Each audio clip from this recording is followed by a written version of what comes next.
Good morning and welcome back to the channel. Hope you're well today. We are currently in Can Tho in the south of Vietnam. We arrived here last night from Saigon. We got a sleeper bus here. It was really comfortable. Can Tho is famous for its floating markets, its picturesque canals. There's plenty of pagodas to visit here as well. There's a Can Tho Prison, which is another famous tourist destination, so really looking forward to seeing that. If you liked the video, do leave a comment below, subscribe to the channel, and you'll always be notified when I upload a video. Come along for the journey. So we're staying in a place called the Get-Go Homestay. When we arrived last night, Kate, who is basically, she's running the show there, she had us mango salad and drinks already on the table for us, which was a really nice touch. We basically hadn't experienced that anywhere before, and she's just really friendly, really helpful. So yeah, really pleasurable stay so far. And definitely compared to Saigon, there's much less hustle and bustle, barely a skyscraper in sight. There was plenty in Saigon, and yeah, we're enjoying it, kind of the more calmer vibe that's going on here so far. But it's early, maybe that will change as we go. It's all part of exploring a new place in a new city. Vietnam is full of bikes as well. I'm not going to brave it because it looks like an absolute death trap. Someone who has never really ridden a motorbike before, I personally just don't want to risk it. Obviously there's plenty of people, thousands, who love it. Lots of tourists do it as well, but not for me. So the rain is getting a little bit heavier here now, so we decided to take shelter here in a restaurant. We don't want to get too wet going in here and be drowned for the whole day, so time to eat. So they brought us out a really sweet orange drink here with ice. It was really tasty but full of sugar, so much sugar. So we've been here for about 10-15 minutes and we thought it was starting to clear up a bit, but then the heavens opened up again and it's absolutely bucketing down behind me. But I do have to say it is nice sitting in here with the locals. Lupe was just saying, sometimes when you're surrounded by tourists it can get a bit tiring after a while, so it's nice to just kind of be present with the local people here, see how they go about their daily life, relaxing with a tea, with a juice as well, so that's really nice of them. So I might as well continue drinking our tea here while we have it. We can't do much else. All these people on the bikes as well are really well prepared. They just pull out these ponchos and throw it over them, and it covers their entire body and even some of the bike as well. It seems to work very well.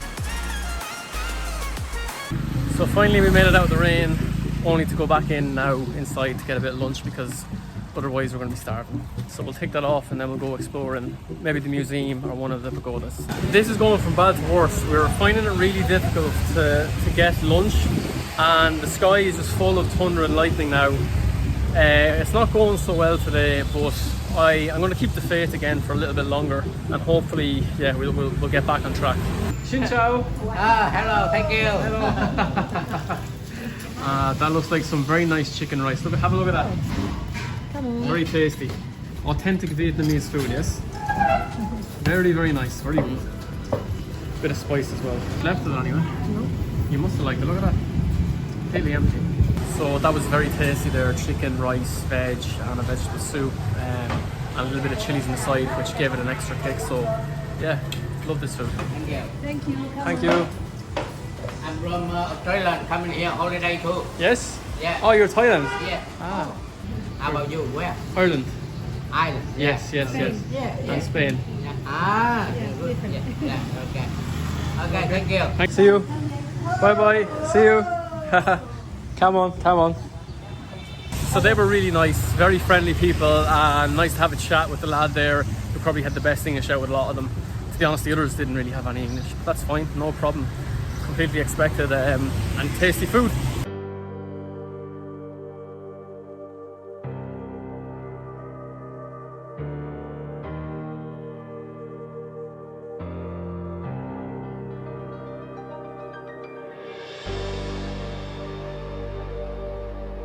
So we're just after entering into Pitu Khôsa Răngsây temple, I believe is the name, and immediately upon entry you're just hit in the face with this amount of colour. So many bright, there's red, green, gold, typical colours that you would expect to see in this region. A lot is influenced, I believe, from the Khmer culture and identity, which can be found more so in Cambodia and obviously this part of southern Vietnam. It's quite beautiful. as is normal in these Buddhist temples. We have to remove the shoes, socks, all that sort of thing. And it's very slippy here.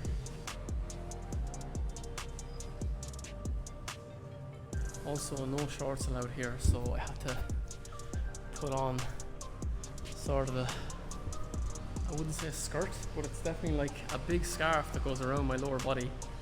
I don't want to be disrespectful, so I'm going to do it.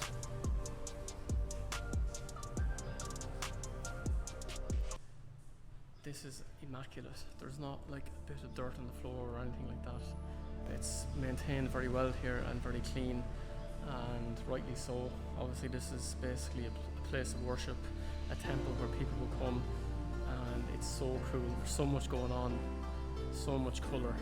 It's deadly.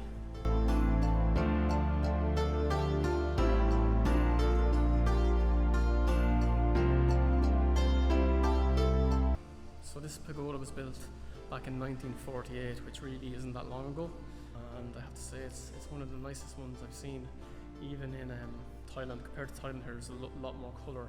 It is a little bit smaller, but it does have a few levels. I think it's 4 in total. So many students would come here from other Khmer provinces within the country to study Buddhism, and in return they would be given their room free, meals free. So I think it was kind of a way, an incentive to kind of keep the tradition going and to keep people interested, I suppose, in that identity.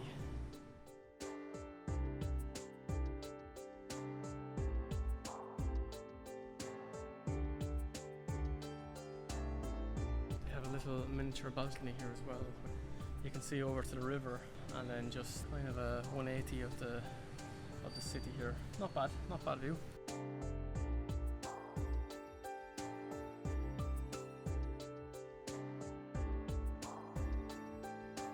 So it looks like on this level up here, the top level, and you can walk around the whole perimeter of the temple itself and look down upon the people and the buildings below. My scarf skirt just came off there, so I had to retie it back onto me.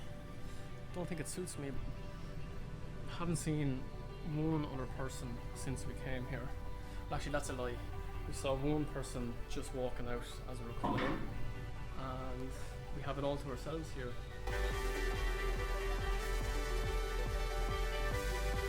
So now we're up, we went up like a few steps there behind us, and we have this nice little outdoor sort of a garden, again, where there's plenty more Buddhas, and another reclining Buddha here. It's like a really nice space. Because there's so few people around, we pretty much have it to ourselves, and there is that aura that Buddhism has, I suppose, when you're in these temples, of calm, quiet, meditation. Feels good. It's unbelievable here. Even underneath the bottom of the staircase, it's just art. It's like beautiful paintings made. They really take pride in the way it looks here, and it's great to just experience it again. And now we're going up to the very top, which is unbelievable.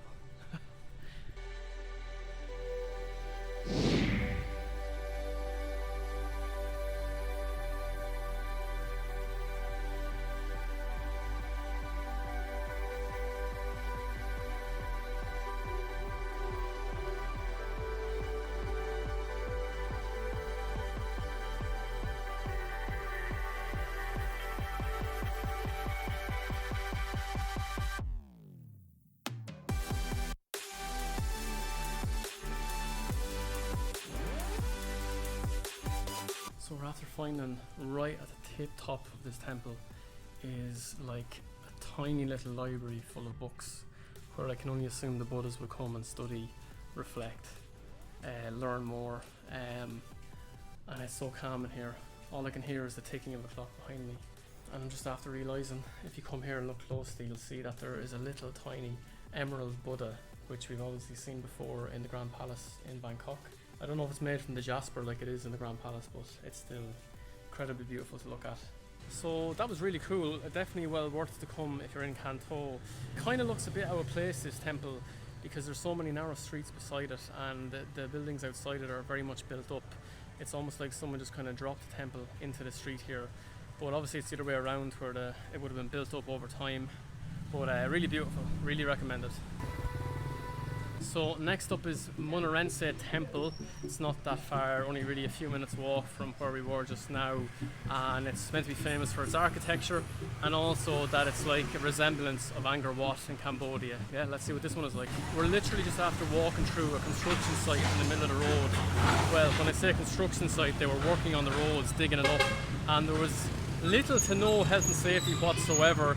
There was a little bit of tape kind of blocking off part of the road, and people were just walking up and down, probably a metre or two head away from the excavator. Yeah, risky, but wouldn't recommend doing that too often, to be honest.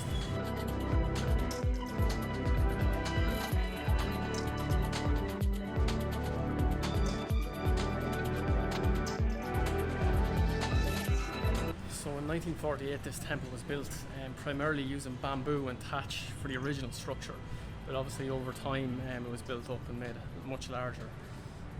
6 years later, in 1954, a temple gate was added here, which was based on the design in Angkor Wat. Angkor Wat is continually showing up its influences in different temples around Thailand, Vietnam as well. So we're going to Angkor Wat in a couple of weeks and really looking forward to experience that one in person as well. So can't wait for that. So this temple is a much smaller complex when you take the 4 levels of the previous one we were in. People are actively going around with their daily life here. We saw a few monks kind of taking it easy there, so we don't want to hang around too long. Maybe we're disturbing them. So we're going to head on to our next stop today. And is this place recommended? Yeah, it's really nice. I would definitely come here if you're in Can Tho to enjoy the architecture and learn a bit about the history as well.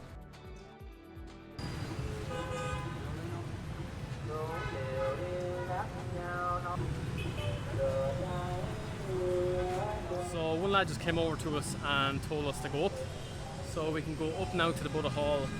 He wasn't wearing the typical dress that a monk would wear, but he seemed to be eager for us to go up and explore, so we're going to do that now. So this temple is called Chùa Phat Hoc, and it's really handy because it's literally right beside Munirensay temple that we were just in, so you can walk across the road to it and do the two of them together, which makes it easy when you're exploring. And this place is big as well, quite an interesting staircase there, and yeah, they seem to be happy for us to come up and see what's inside, so that's all good. Starting to get weak with all these stairs. I think though we're coming to the last few, so be able to see what's up in the top. Better be worth it after all this. So me and Lupe were just talking there, there's definitely a different feel and architecture to this temple. A lot of Chinese looking letters here. You can correct me in the comments if I'm wrong on that, but it definitely looks different. Not as colourful as the previous temples. So maybe there's a split here between Buddhism. This is a different branch. I'm not 100% sure, but that would lead me to think that that may be the case.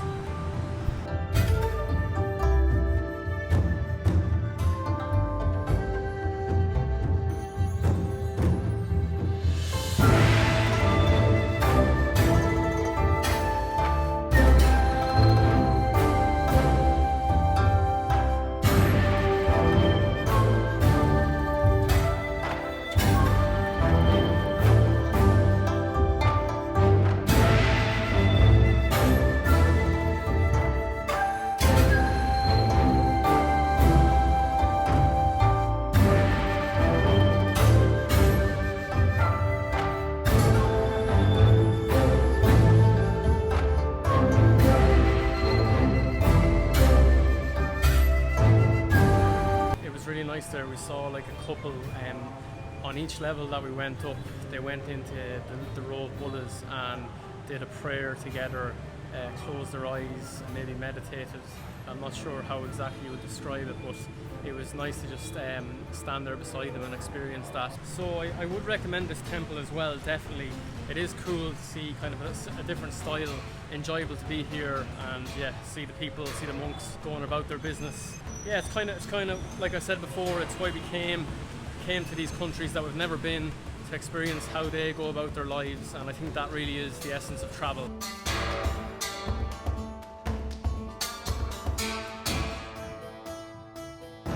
So sadly it closes at 5 p.m. on a Friday here, and on Sunday as well we will be gone. So unfortunately this time around in Can Tho we're not going to make the prison this time, which is sad because even from the outside here It looks really cool and looks like it would be well worth an exploration in there. The gate's slightly open. I wouldn't chance going in now just in case they close it over and they lock you in. Well, look, that's a pity. I was really looking forward to going into the museum and the prison, but that's our own fault. We probably just kind of rushed out of work this morning. We were doing a little bit in the coffee shop and maybe we didn't put in as much effort into planning the day. But look, it gives us an excuse to come back in the future. We've really enjoyed Can Tho the first night and the first day here exploring.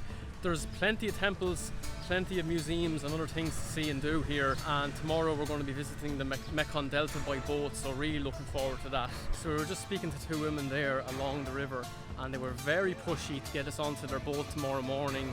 They wanted to charge us 800,000 Vietnamese dong. We said we wanted to think about it, and one of the women actually got really annoyed and just walked away from us. It was kind of funny, to be honest, but she just didn't like the idea that we were going to think about it.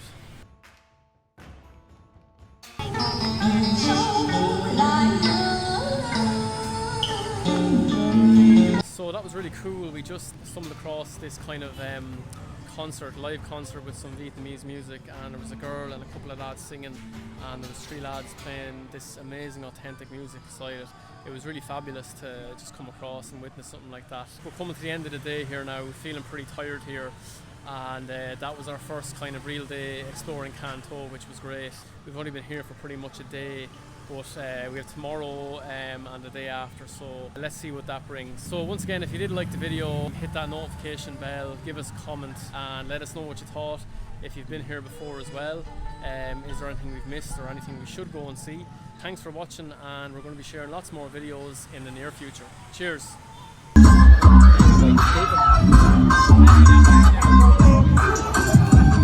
Wait,